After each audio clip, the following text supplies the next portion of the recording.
नमस्कार। राजकीय कल्याण कन्या महाविद्यालय सीकर की बीए पार्ट फर्स्ट की हिंदी साहित्य की क्लास में आप सभी का स्वागत है। हम पढ़ रहे हैं कवि तुलसीदास। तुलसीदास की कवितावली में हम अयोध्या कांड वर्णन को पढ़ रहे हैं, जिसमें पहले हमने राम, सीता और लक्ष्मण के वन गमन को पढ़ा, सीता की उत्कंठाओं को पढ़ा जो राम से पूछती हैं कि आप पर्णकुटी कहाँ बनाएंगे। सीता के प्रति राम का जो स्नेहिल भाव है वो हमने पिछले सवैये में, पिछले कवित्त में अध्ययन किया है। इस सवैये में आइए हम आगे चलते हैं। राम, सीता और लक्ष्मण तीनों जब वन में जा रहे हैं तो कहीं गिरी है, कहीं नदी है, कहीं समतल जमीन आती है, कहीं कहीं बीच में ग्रामीण परिवेश भी आता है। तो गाँव में जब लोग उनको रास्ते से गुजरते हुए देखते हैं तो आपस में बातचीत करते हैं। उस बातचीत का वर्णन यहाँ पर कवि तुलसीदास करते हैं।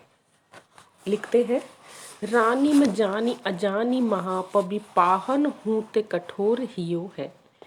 राजहु काज अकाज न जान्यो कयो तिय को जेहि कान कियो है। ऐसी मनोहर मूर्ति ए बिछुरे कैसे प्रीतम लोग जियो है। आखिन में सखी राखी बेजोग इन्हें किमिके वनवास दियो है।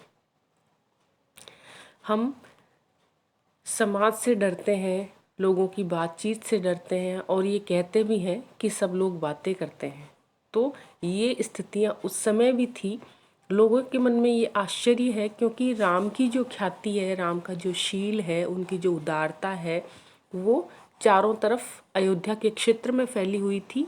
तो लोग कहते हैं कि इतना सुंदर रूप जो आँखों में रखने योग्य है, उनको किस कठोर व्यक्ति ने वनवास के लिए भेजा है। स्त्रियाँ आपस में बात करती हैं। रानी में जानी अजानी महा, कि हे सखी, रानी जो रानी कैकेयी है, मैं जानी, हम इस बात को जान गए हैं, अजानी महा, कि वो बहुत ज़्यादा अज्ञानी है। आपस में बात कर रही है कि जो कैकेयी रानी है उसको तो हम भली प्रकार से जान गए हैं कि वो बिल्कुल अज्ञानी है। पबि पाहन हूँ ते कठोर हियो है, और लगता है कि वज्र और पाहन से भी उसका हृदय कठोर है, यानी पत्थर है बिल्कुल। उनके हृदय में कोई भाव, कोई किसी के प्रति संवेदना नहीं है। राजहु काज अकाज न जान्यो, लेकिन रानी तो कठोर है, उसका हृदय तो पत्थर हो सकता है कि लेकिन राजा जो दशरथ हैं उन्होंने भी काज अकाज न जान्यो, काज क्या करने योग्य है और अकाज ने क्या करने योग्य नहीं है, इस बात को उन्होंने समझा ही नहीं। कयो तिय को जेहि कान दियो है, उन्होंने खुद का विवेक कान में नहीं लिया और तिय के कहने में आकर, अपनी पत्नी के कहने में आकर उन्होंने कान धर लिया, अर्थात अपनी पत्नी की बात उन्होंने मान ली है। इसका मतलब हमारे राजा दशरथ में भी विवेक नहीं है।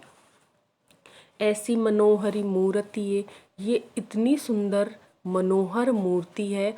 ये जो राम, सीता और लक्ष्मण वन में जाते हुए हम देखते हैं, इनका रूप तो ऐसा है जो सभी देखने वालों के मन को हर लेता है, मन को चुरा लेता है।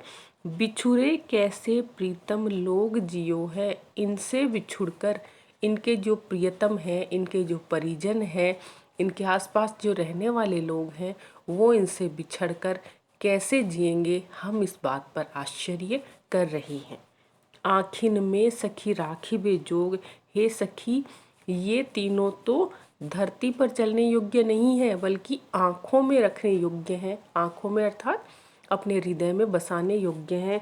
इन्हीं किमिके वनवास दियो है, इन्हें किस तरह से वनवास दिया गया है। कहने का तात्पर्य ये है कि हम कई बार लोकोक्ति के माध्यम से कहते हैं कि आँखों में डाला हुआ भी नहीं सालता, यानी इतना गुणी व्यक्ति हो, इतना उदार व्यक्ति हो, इतना अच्छा व्यक्ति हो कि जो यदि आँखों में भी रख ले तो किसी को दुख नहीं पहुँचाए, अर्थात किसी तरह से किसी को पीड़ा नहीं दे, सबके प्रिय हों, सबके प्रति मन में सम्मान भाव, स्नेह की भावना रखने वाले जो व्यक्ति हों, उनका ऐसा क्या दोष हो गया कि उनको वनवास देकर और 14 साल के लिए इतनी कठोर सजा देकर इन बीड़ों में, इन जंगलों में, इन पत्थरों में भटकने के लिए भेजा है। तो इस तरह से ग्रामीण रास्तों से गुजरते हुए जो स्त्रियां हैं वो जब उनको देखती हैं तो आपस में इस प्रकार से ये बातचीत कर रही हैं।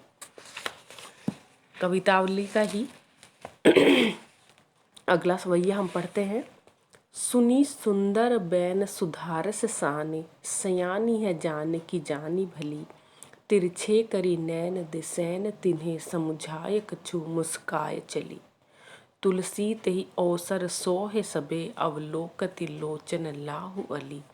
अनुराग तड़ाग में भान उदे, बिगसी मनोमंजुल कंज कली।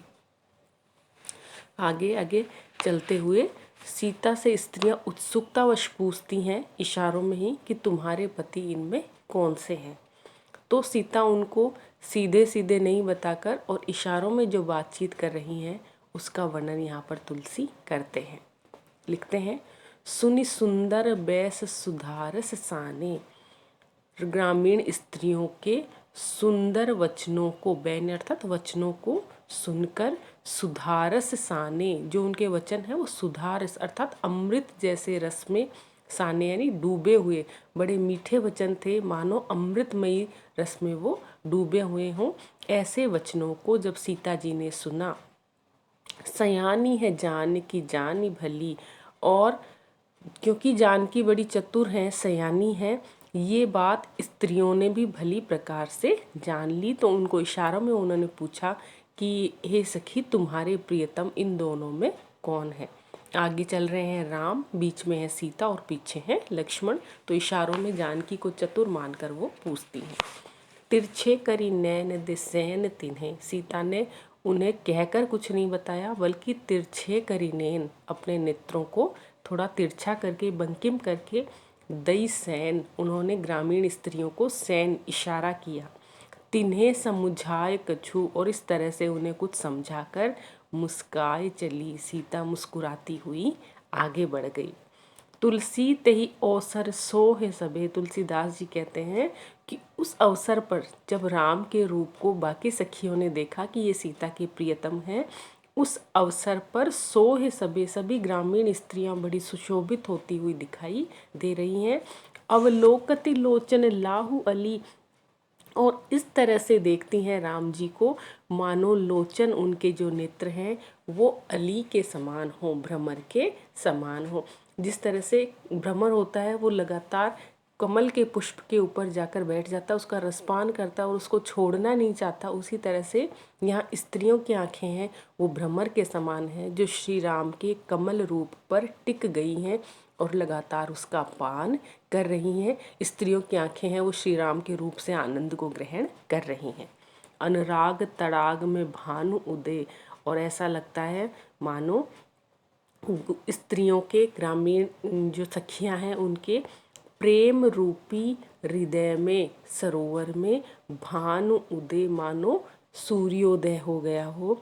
बिगसी मनोमंजुल कंज कली, और जिस तरह से सूर्य को देखकर कंज कली, कंज कली कमल की जो कलियां हैं, मंजुल अर्थात सुंदर, सुंदर कमल की कलियां खिल जाती हैं, उसी तरह से राम के सुंदर रूप को, भानु अर्थात सूर्यवंशी जो राम हैं उनके सुंदर रूप को देखकर स्त्रियों के जो नेत्र रूपी कमल हैं वो पूर्ण रूप से विकसित हो गए। उनके प्रेम हृदय रूपी सरोवर में सूर्य के समान श्री राम का जो रूप है वो स्थापित हो गया, और जो स्त्रियां हैं उनकी आंखें हैं वो कंज कली के समान विकसित हो गई, कमल के पुष्प के समान पूरी तरह से फैल गई। उन्होंने आनंद को प्राप्त किया, अर्थात श्री राम के रूप से उनकी आंखें हैं वो पूरी तरह से आनंदित हो गई हैं। उनके हृदय में श्री राम के प्रति आदर का, प्रेम का भाव प्रसारित हो गया है। यहाँ पर मनोमंजुल कंज कली, इसमें उत्प्रेक्षा अलंकार है। सुधारस साने सयानी, अनुप्रास अलंकार। अनुराग तड़ागु, इसमें रूपक अलंकार है। सवैये की भाषा ब्रज है और माधुर्य रस के माध्यम से श्रृंगार, माधुर्य गुण और श्रृंगार रस के माध्यम से श्री राम के रूप का और सीता जी की चतुराई का वर्णन तुलसीदास जी ने यहाँ पर बड़े ही सुंदर तरीके से किया है। हम अपने अगले वीडियो में इसी श्रृंखला को आगे बढ़ाते हुए लंका दहन का अध्ययन करेंगे। धन्यवाद।